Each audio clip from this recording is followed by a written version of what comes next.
Yan na nga mga boss, nirekta ko lang sa paglinis ng 1 kilong batok ng baboy. Pagkatapos ko namang mahugasan, hihiwain ko lang yan sa 6 na peraso. Tsaka nilagay ko naman siya sa pan kasi pakukuluan ko na siya. Nilagyan ko lang ng tubig, kaperasong bawang, 11 perasong paminta, dahon na legal, butil-butil na asin, asukal na rin. Pakukuluan ko lang yan ng 45 minutes mga boss. At ayan na nga, okay na siya. Maglalagay naman na ako ng 1 boteng Red Horse. Ay mantika pala. Sinalang ko na isa-isa. Magmamantika pa naman yan at tinakpan ko na. Habang piniprito ko yun, gumawa naman ako ng isang mabilisan at swabing sausawan mga boss. Hiniwa ko lang ng pagganyan yung mga samot-saring mga sibuyas. At syempre, nilagyan ko din yan ng wangba, pati mga pamintang wasak. Syempre, brown sugar na rin. Katamtamang rock salt, pang penali, yung suka. Depende na lang sa inyo yan kung gaano karami. Haluin ko lang. At ayan na nga, naprito na yung mga makukulit na yubab mga boss. Nukaban naman. Hiniwa ko lang ng paganyan yung ilang tipak at magpiprito na ako ng wangba. Tapos salang kagad ng mantikilya at nilagyan ko ng keso, pati tubig. Habang pinakukuluan ko yun, sinalong ko naman yung sisting plate at pagkainit, nilagyan ko kagad ng mantikilya at yung hiniwa kong mga yubab at follow up ng kanin. Tsaka ako naman ilalagay yung sauce kanina mga boss. Nukaban naman. Para medyo okay naman, lalagyan ko yan ng piniritong wangba. Para dito naman, ipiplatings ko lang ng paganyan. Pulutan din yan para mamaya, para medyo balanse, nilagyan ko ng Setamax sa Gedli.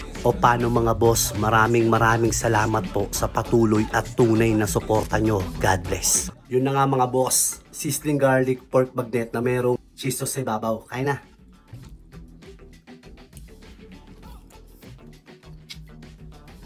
Panalo.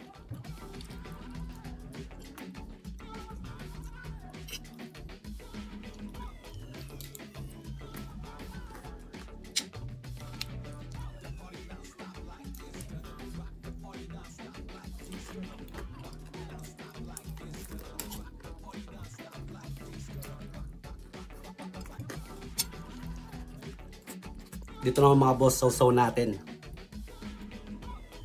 Ayan no, umapaw.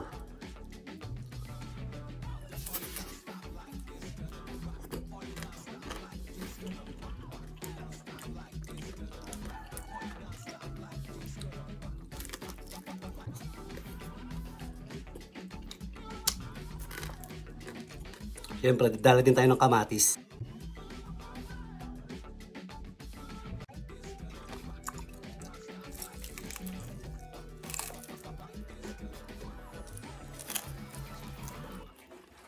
Paano mga boss?